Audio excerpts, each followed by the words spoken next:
ఇక varicose veins నుండి విముక్తి పొందండి. ఎవిస్ వాస్కులర్ సెంటర్ ఇప్పుడు మన KPHPలో గ్రాండ్ ఓపెనింగ్ ఏప్రిల్ 4వ తేదీన.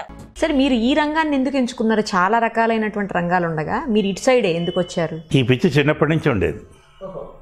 స్కూల్లో ఉండగానే నేను స్వయంగా నాటకాలు రాసేవాడిని, కవిత్వాలు రాసేవాడిని. స్కూల్లో మామూలుగా వార్షికోత్సవాలు జరుగుతాయిగా, వార్షికోత్సవానికి నేనే నాటకం రాసి మా ఫ్రెండ్స్ అందరం కలిసి వేసేవాళ్ళం. ఆ ప్రైజులన్నీ వచ్చేవి. ఆ ప్రైజులన్నీ మా హెడ్ మాస్టర్ గారు ఇంకా నాకంటే చాలా చాలా పెద్ద ఆయన, చాలా ప్రేమించారు, నన్ను అభిమానించారు. ఒరే, నీకేం ప్రైజులు కావాలో నువ్వే కొనుక్కో అన్నారు. నేను వెళ్ళి అన్ని పుస్తకాలు తెచ్చుకున్నాను. రవీంద్రనాథ్ ఠాగూర్ పుస్తకాలు, రామకృష్ణ పరమహంసవి, వివేకానందుడివి.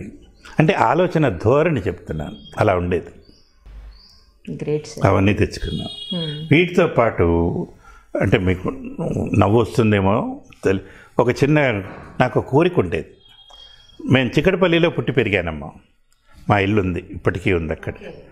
మా ఇంటికి పక్క వీధిలోనే మా స్కూల్ ఉండేది. ఆ స్కూలు మొదలైంది కూడా నాతోటి. ఆ అడ్మిషన్ నెంబర్ నాది 1, హెడ్ మాస్టర్ గారు అమ్మాయిది 2. అంటే అప్పట్లో స్కూల్కి పంపించేవాళ్ళు కాదు. ఆయన ఇల్లు తిరిగి పిల్లల్ని తీసుకెళ్ళారు. అక్కడ చేరాం. దాంట్లో అట్లా చేర్చి నాటకాలు అవన్నీ చేసిన తర్వాత ఆయన చేసి నాకేంటంటే స్కూల్కి మధ్యాహ్నం టిఫిన్ కట్టుకెళ్ళి స్కూల్లో తినాలి, అది పెద్ద కోరిక. మా అమ్మ ఒప్పుకునేది కాదు. అంటే మా నాన్నగారు లేరు, చిన్నప్పుడే చనిపోయారు. మా ఇల్లు కడుతూ పడిపోయారు ఆయన. ఆయన ఇంజనీర్, అప్పట్లోనే అమెరికా వెళ్ళొచ్చారు. సాయిల్ మెకానిక్ రీసెర్చ్ ల్యాబ్స్ అని ఉన్నాయి, దాని డైరెక్టర్ చేసేవారు. మా ఇల్లు కడుతూ పడిపోయారు. యాక్సిడెంటల్గా పడిపోయారు. అది 58లో జరిగింది, 1958. అంటే ఇలా చెప్తూ పోతే మన చరిత్ర వెనక్కి వెళ్ళిపోతామని. అలా చేసిన తర్వాత మేము అందుకని నేను పెద్ద కుట్ర లాంటి ప్లాన్ వేశాను. మా హెడ్ మాస్టర్ గారి దగ్గరికి వెళ్ళి, సార్ లంచ్ టైంలో పిల్లలందరూ బయటికి వెళ్ళి ఆడుతున్నారు, వీళ్ళకి బదులు మనం మ్యాగజైన్స్ పెట్టి ఓ లైబ్రరీ పెడదామని.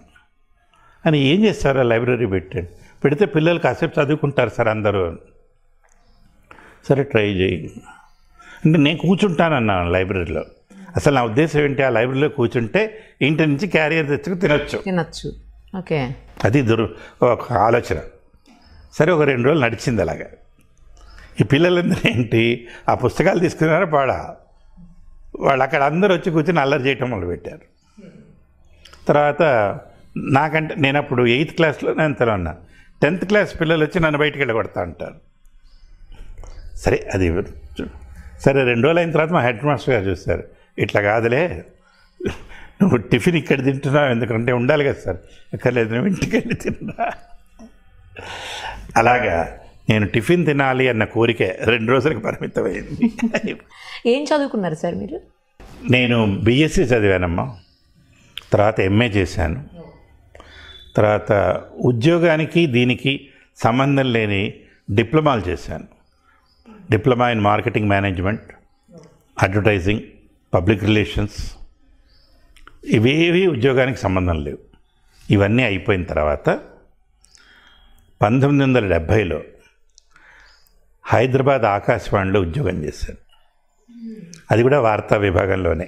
ముందు అక్కడ చేశారు ఆకాశవాణిలో 1 ఏడాది పాటు. తర్వాత దూరదర్శన్. అంటే దానికి దీనికి సంబంధం లేదు. అదే ఉద్యోగం చేసి అక్కడ న్యూస్ రీల్ అసిస్టెంట్ అనేవాళ్ళు. అదేంటంటే నగరంలో జరుగుతున్న విశేషాలన్నింటినీ కూడా రికార్డ్ చేసి తెచ్చి ఎడిట్ చేసి వార్తావాహిని అని వారానికి ఒకసారి ప్రసారం చేయాలి. అప్పుడు మన వీళ్ళందరూ అక్కడ ఉండేవారు. బండారు శ్రీనివాసరావు గారు, ది వెంకట్రామయ్య గారు, సత్యవతి గారు, వీళ్ళందరూ పనిచేస్తుండేవారు అప్పుడు. రామకృష్ణారావు గారు, తర్వాత తురగా కృష్ణమోహన్ గారు, వీళ్ళల్లో చాలామంది పెద్దవారు అయిపోయారు, కొంతమంది ఇంకా పెద్దవాళ్ళు అవుతూ ఉన్నారు. అయితే నేను చేరిన పన్యాల రంగనాథరావు గారు దానికి చీఫ్గా ఉండేవారు. నేను చేరినప్పుడు నాకు ఆ డైరెక్టర్ చెప్పారు సెలెక్షన్ అయిపోయిన తర్వాత, నాయనా నువ్వు ఈ ఉద్యోగం చేస్తావా? చేస్తా అండి. జాగ్రత్త, నువ్వు కొన్ని ఇబ్బందులు ఎదుర్కోవాల్సి వస్తుంది. నాకు అర్థం కాల. సరే చేశాను, అలాగే ఇబ్బందులు ఎదుర్కొన్నాను. అందులో కొంచెం కుర్రతనం అటు ఇటు వెళ్తే ఏదో చివరికి చేసి ఓ ఏడాది తర్వాత రిజైన్ చేశాను. రిజిగ్నేషన్ పంపించాను. పంపిస్తే డైరెక్టర్గా తీసుకోలే. ఆయన ఫోన్ చేసి నువ్వు రా అని పిలిపించారు. పిలిపించి ఆయన ఇంటికి రమ్మని ఇంట్లో కూర్చోబెట్టి నాకు మెల్లిగా వివరించారు. నీకు చెప్పాను, నీకు అసలు విషయం తెలియదు. నువ్వు ఇంటర్వ్యూకి వచ్చిన రోజునే ఇంటర్వ్యూ బోర్డులో నార్ల వెంకటేశ్వరరావు గారు బోర్డు చైర్మన్గా ఉన్నారు. ఆయన ఆంధ్రజ్యోతి ఎడిటర్ అప్పట్లో. ఆయన కూర్చున్నప్పుడు ఈ ఇంటర్వ్యూలో వాళ్ళు చెప్పారట, సార్ ఈ పిల్లాడు మన దగ్గర పని చెయ్యడు అంటే, ఎందుకు చేయడు, బాగానే చెప్పాడు కదా. ఉన్నవాళ్ళ అబ్బాయి అండి, మన మాట వినరు అన్నట్టు.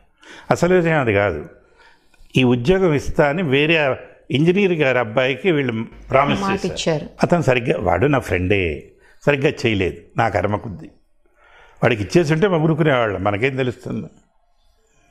అయిపోయింది. అప్పుడు ఈయన కోపడ్డారట, మీ ఇష్టం ఉన్న వాడికి ఇచ్చేటైతే నన్ను ఎందుకు పిలిచారు, మీరు సంతకం పెట్టమంటే పెడతాను. వీళ్ళ భయం, ఇవాళ పెట్టి రేపు పేపర్లో రాస్తే, అందులో నార్లవారి మాట చిన్న మాట కాదు, అందుకని వీళ్ళు చెప్పారు. అది డైరెక్టర్ గారికి తెలుసు. అది ఒక ఏడాది తర్వాత ప్రొబేషనరీ పీరియడ్ అని ఉంటుంది, నన్ను కన్ఫర్మ్ చేయాలి. అది కన్ఫర్మ్ చేస్తే నేను అందులోనే ఉండేవాడిని. నేను వద్దని వదిలేశాను. సరే అది వదిలేసి ఈయన చెప్పారు, నాయన ఉద్యోగం రావటం అంత తేలిక కాదు, నీకు వచ్చిందంటే, సార్ నా వల్ల కాదు, నేను చేస్తాను, ఆలోచించుకోమని 40 రోజులు అట్టి పెట్టారు. తర్వాత రిజైన్ చేశాను. రిజైన్ చేసి అప్పటికి 72 ఎంఏ చేశాను నేను. తర్వాత 72లో ఈ వాణిజ్య ప్రసారాలు ప్రారంభమైనాయి. అంటే వివిధ భారత్ రేడియోలో, అంటే ఈ చీర కొనండి, ఈ సినిమా చూడండి, యాడ్స్. ఓ వాణిజ్య ప్రసారాలు అంటే అర్థం కాలే, యాడ్స్ అనమాట. తప్పు నాదేలేండి. Commercials okay ప్రారంభమైనాయి. వాటికి రికార్డింగ్స్ అన్నీ కూడా స్టూడియోలో జరిగేవి కాదు, బయట ప్రైవేట్ ఏజెన్సీలు చేసేవి. వాటికి స్టూడియో లేదు, ఇలా ఇంట్లో చేసేవాళ్ళు. రికార్డ్ చేయాలంటే చప్పుడు లేకుండా చెయ్యాలి. అర్ధరాత్రి చేసేవారు ఊరవతల. అది కూడా నేను మొదలు పెడితే అక్కడ ఏదో కుక్క పిల్ల అరిచేది, అది ఆగిపోయిన తర్వాత నేను మొదలు పెట్టాలి. ఇవన్నీ అంటే ఎంత, 15 సెకండ్లు 30 సెకండ్లు. వీటిల్లో మధ్యలో నేను, తర్వాత ఇంకో ఆడగొంతు, వీళ్ళల్లో పాడేవాళ్ళు చాలామంది ఉన్నారు, చెప్పేవాళ్ళు ఉన్నారు. ఈ చెప్పేవాళ్ళల్లో చాలామంది ఉండేవారు. రూపకళా మస్తాన్ రావు అని, శోభా శంకర్ అని, ప్రజ్ఞాని, వీళ్ళతో పాటు రోజారాణి కూడా వచ్చేవారు. ఓకే. వాళ్ళ నాన్నగారు కూడా వచ్చేవాళ్ళు, నమస్కారం అనేవాళ్ళు, చదివేవాళ్ళు, వెళ్ళిపోయేవాళ్ళు. అంతకు మించి ఒక అంగుళం కూడా ముందుకేం లేదు, నమస్కారాలే అంతే. అలా అవి 2-3 ఏళ్ళు చేశాను. చేస్తున్నప్పుడు నాకు ప్రగాఢమైన నమ్మకం ఒకటి ఉండేది, ఏదో ఒకరోజు హైదరాబాద్కి టీవీ వస్తుంది, నేను టీవీలో పనిచేస్తాను అని అక్కడ చెప్పేవాడిని. మా వాళ్ళు నమ్మేవాళ్ళు, మెడికి కొంచెం ఎక్కడొస్తుంది ఏంటి అలా అనుకుంటున్న టైంలో ఈ సైట్ అండ్ ప్రోగ్రామ్ చెప్పాను చూడండి, అది ప్రారంభమైంది. మమ్మల్ని పిలిచారు, వచ్చి మీరు వీటిల్లో పాల్గొనండి అని. అలా మొదలైంది. అలా వచ్చి ఉద్యోగం వచ్చింది. వార్తలు చదవమని ఉద్యోగం ఇచ్చారు. నాకు ఉద్యోగం వచ్చిన తర్వాత రోజారాణికి ఈ పరిచయకర్త అంటే, మనం వ్యాఖ్యాత అంటాం, అప్పట్లో అనౌన్సర్ అనేవాళ్ళు. ఆ ఉద్యోగం వచ్చింది. తను వచ్చి చేసేది. తను ఉద్యోగం వచ్చిందని చూపించింది. అంటే ఓ సంతోషం, ఒకే చోట పని చెయ్యొచ్చు అని. ఒకే చోట పని చెయ్యొచ్చు అనుకున్నాం, కానీ ఒకటే బంధం అయిపోతుందని నన్ను అప్పుడు అనిపించలేదు. ఆ తర్వాత అలాగే అంటే మా ఇద్దరికి కామన్గా ఇంకో ఫ్రెండ్ ఉండేవాడు, శశిధర్ అని, రైటర్. బాగా వాడే చేతి రాత ముత్యాలు చాలా బాగుండేవి. మేము 3 కలిసి వచ్చేవాళ్ళం. అందరం చిక్కడపల్లిలోనే ఉండేవాళ్ళం.